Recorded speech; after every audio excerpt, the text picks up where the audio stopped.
Welcome to the Arbitration World podcast, in which we focus on significant developments and issues impacting international arbitration. We hope you enjoy this discussion. Please do get in touch with us if you have any questions about this week's episode or any areas you would like us to cover in a future podcast in this series.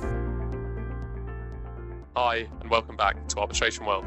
My name is Declan Gallivan, and I'm a Senior Associate at K&L Gates in the Litigation and Dispute Resolution team in London. This is episode 3 of 4 in a mini-series where I sit down with two arbitrators, Lucy Greenwood and Klaus Reichert, to discuss how to ensure that arbitration proceedings are both efficient and effective. In episode 2, we discuss document production and witness statements. In this episode, we focus on the hearing. But before we do so, I'm obliged to note the following. This podcast series is limited in scope as appropriate for a general audience and applicable time constraints. The information in this podcast series is not offered as legal advice, which should be obtained only from properly licensed legal professionals on the basis of the specific facts of a given case, and all speakers appear in their personal capacities, and any opinions or views offered are those of the relevant speaker alone, and do not necessarily reflect the opinions or views of K&L Gates LLP, K&L Gates Straits Law LLC, or any other entity or individual. Now, Lucy, I said that we were going to discuss hearings, but before we do so, I just wanted to pick up on something that you mentioned in episode 2. You mentioned that contemporaneous documents or evidence are often the most powerful or strongest form of evidence.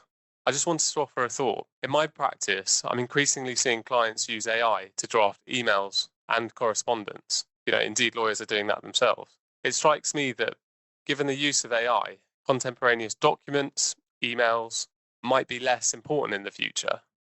I just wanted to ask if you've seen these issues arise sitting as an arbitrator, or if you have any thoughts on that. That's a great question, Declan. And, my instinctive reaction is that, if Copilot is recording our discussion now, then is that any different from the olden days? You might have somebody writing up meeting minutes after the event. Copilot's likely to be more accurate than somebody jotting down notes and then turning into a minute of meetings. So it very much depends on the context. Similarly, if somebody's drafting an email and using AI to help them draft it, if it's communicating that which they intend to communicate, I don't have necessarily an issue with it. I'm not, frankly, seeing these coming through yet in cases. What I am seeing is spats between counsel as to whether certain portions of submissions have been written through the help of AI, which is a slightly different question to the one you're asking. I appreciate. That was interesting. Thank you. Klaus, do you have any observations on any of those topics? Yes. I understand from acquaintances of mine who are in the commercial world, not the in-house, but the commercial world, that their companies are using AI more and more for the functioning of the company, the functioning of the business. And that is generating potentially more and more internal information or information vis-a-vis their commercial counterparts. So the amount of material that's potentially being generated now in ordinary commerce is considerably larger than might have been the case when it was controlled exclusively by the human touch. And I think that's going to percolate its way into the field of disputes when there's yet more and more information that is generated in the underlying commercial conduct. And this is going to be an aspect also of the in-house function where unless a client effectively is going to dump the entirety of a vast and even vaster amount of information onto external counsel, the in-house counsel is probably then going to seek to use AI to filter and curate the information within the company for external counsel, so external counsel can truly focus on advocacy as opposed to sifting through an even greater volume of material. Now, this is mere speculation. This is simply seeing initial views of where things are going within commercial parties and what they do. Whether that translates into legal practice and disputes practice, who knows? But I think we are heading towards a much larger volume of information than might have been the case 5, 10, or 20 years ago. Thanks, Klaus. That's very interesting. I've been having quite a few conversations with my colleagues about AI in the context of document production. Obviously, we have a fair number of people come to visit us to talk about their amazing products. I think something we're discussing a lot is whether parties should be forced to disclose or provide the prompts that are given to the AI tool on the basis that what you give it is really what you get out of it.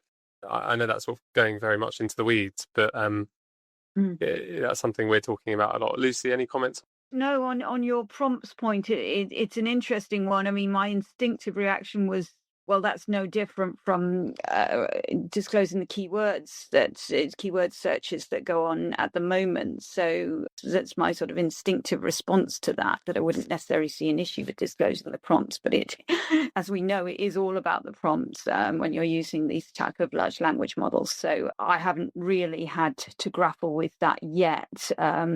In my cases, it is coming down the tracks at all of us, I'm sure. Thank you. Let's move on to hearings. Klaus, obviously a hearing is really the sort of centerpiece of an arbitration. Tell us about your recent experiences as an arbitrator and what you see as going wrong and going right. Again, it's what is the common understanding of what we are doing at a hearing? And if you have counsel from very much the same legal culture, then that their expectations of a hearing are really quite aligned.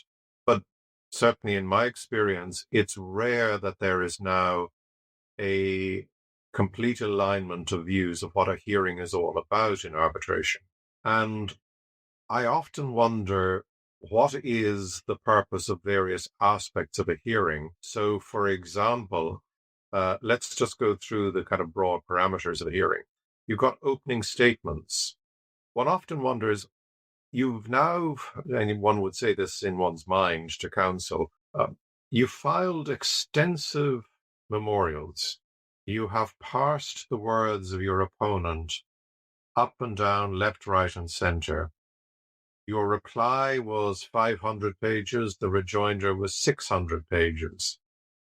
Is it conceivable that you will add to the understanding of the tribunal in 20 minutes, 40 minutes, an hour, 2 hours?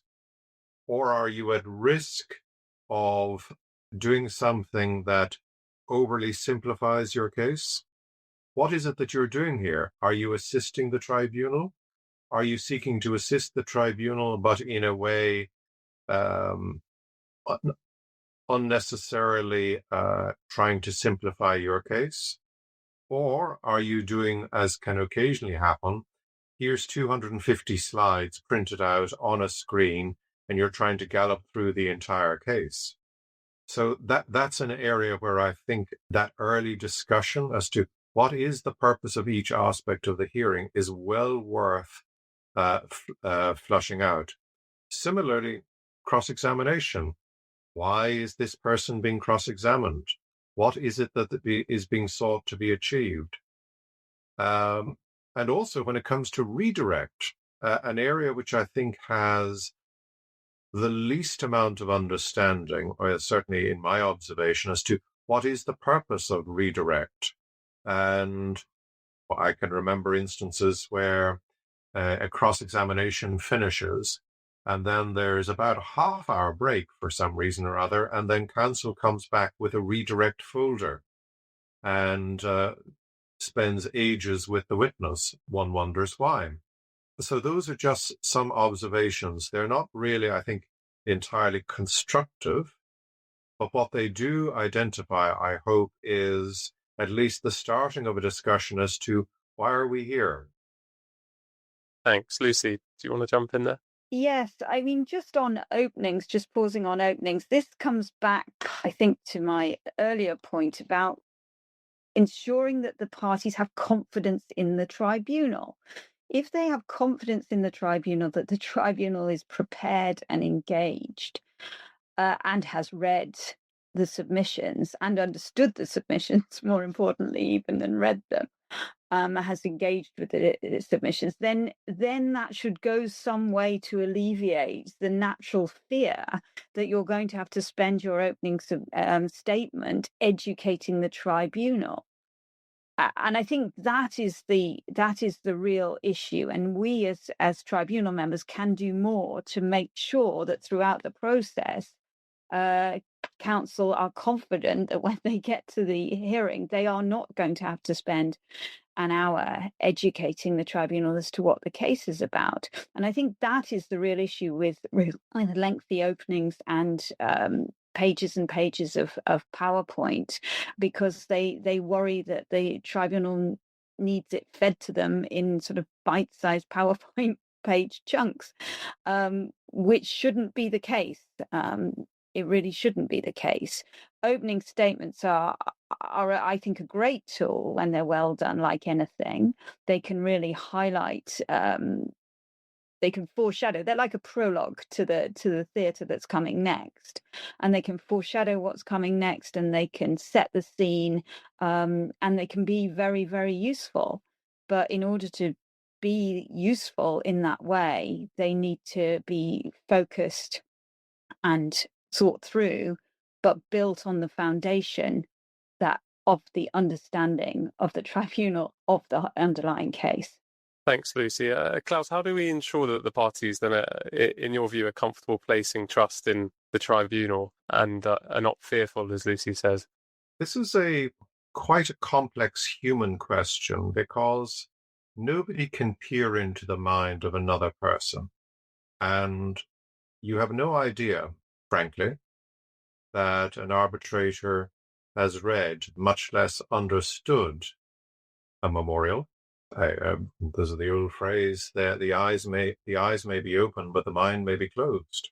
That was a phrase used in some judgment about a set aside of an award where the arbitrator had fell asleep momentarily, and the judge said, this is quite a prejudicial thing, a momentary drowsiness, rather than should not upend an otherwise unimpeachable award, when in fact experience shows that the eyes may be open but the mind may be closed. So even within a tribunal, one doesn't really know how much one's colleagues have really read into the case.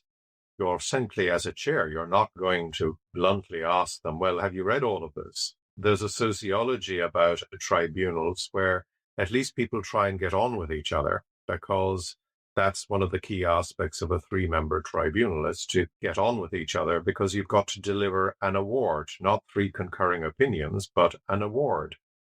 And there's very much that collaboration is important. There's also one of these points that is often made, this person is the best prepared arbitrator this year. I believe there are awards of that nature. I often wonder, what does that actually mean? Does that mean that the arbitrator has come to a view and has read everything and has now come to a view and is only turning up at the hearing for confirmation of what it is that they've already prepared? These are quite sensitive areas of discussion. And I think my own view and my own experience is that seriously minded arbitrators will have read the materials, they will have understood the materials, but they will arrive at the hearing at least with an open mind as to what it is going to happen. And that's why it's important that there's an understanding as to what is the purpose of the hearing. Is the purpose of the hearing simply to tramp through the undergrowth of the memorials, or is it to do something else by way of additional evidential material? These are all quite complex questions. But in answer to your question, short of being able to mind read, which is impossible, one has to assume that the arbitrators have a familiarity with the written case. And it's basically down to either the judgment of counsel, or indeed sometimes the wish of the client to hear their case being set out in the domain of a hearing room, to hear it being said. There are other clients who'll say, we know that it's been already stated in writing. Let's just get on with the witness evidence, because that's what the hearing is all about. Thank you, Klaus. Lucy, is there anything specific you like to put in place to ensure arbitration hearings are efficient, or any final observations on hearings before we move on? I mean, there's tools you can use to make sure that things keep moving. I usually make sure there's an indicative timetable that's been provided in advance of the hearing. But I really think, going back to the opening statement's point, this is an opportunity for clients in particular to be in the room. We've always all been in big hearing rooms where they've been absolutely packed for the openings, and I think this is important. I mentioned the word theatre before, but it is the culmination of what people have been working towards. It is important for clients to hear their positions clearly stated before the tribunal that they have selected to determine the dispute before them. They are, I think, to state the obvious, very important I think hearings play a very, very important role in the process. And I would say openings play a very important role in that important process. So I'm always slightly reluctant to dispense with openings. I do like them short and focused, but I think it gives everyone an opportunity to set out their case and more importantly, perhaps feel that they have had their case heard or their position heard. Just something occurs to me, and it actually goes back to my own legal training, which is there's a very carefully described way of opening trials. But one of the things that is useful from that exercise is that one would indicate to the judge exactly the type of evidence that is going to be heard and the areas that the judge will need to focus on when it comes to resolving disputed areas of fact. Now, depending on one's skill and level of comfort with doing this sort of thing, and there are many jurisdictions where counsel needs to effectively have every question carefully written out in a plan and every answer anticipated, otherwise they shy away from asking the question, that during the course of the opening, the tribunal will be given at least a roadmap for the proof that's going to occur during the course of the hearing, or at least be told that such and such a witness or such and such an area of disputed fact is going to be explored. And that actually will assist the tribunal in terms of the forensics of the case. Absolutely. And I would say that that's fundamental for every good opening, does exactly that. And it's certainly how I was trained to do openings almost 30 years ago now. You're absolutely pointing the tribunal to the parts of the case that you want them to focus on and hear, and what they will hear from. That's why I sort of described it as a prologue. It foreshadows what's coming next. So I think you're hearing from both of us, Declan, that we're fans of opening if they're well done. Thank you. Briefly with closings, are you fans of written closings, or do you see that as derailing the process? Or oral closings? What are your views? I always say when I'm chairing, my preference is to not set anything out in terms of closing the case until the hearing is at least progressing, and I say to the parties that we will discuss and keep them informed as to what will best assist us with regards to closing, because I think that is the key point. What is going to help the tribunal most in terms of its deliberations and its marshalling of what it needs to marshal in terms of writing the final award. So tend to very much keep my powder dry as to what's going to help most. And my main options are usually standard written post-hearing briefs, oral closings, but I tend to find them much more helpful a couple of weeks after the hearing has concluded.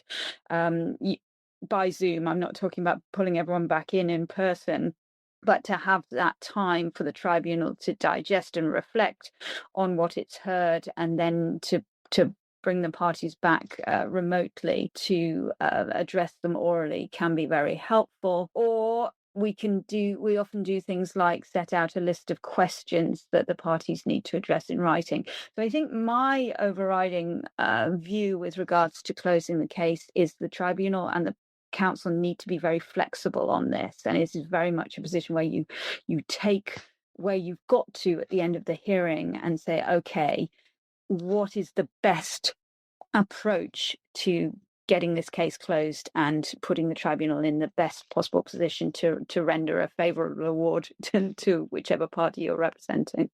Thank you, Lucy. That's a wrap for episode 3. We hope you found the discussion valuable.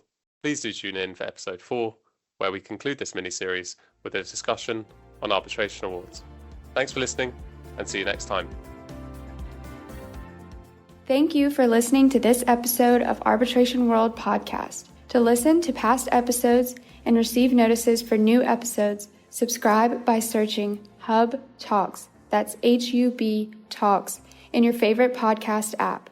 We hope you will join us next time for further discussions on hot topics and significant developments in international arbitration from around the globe.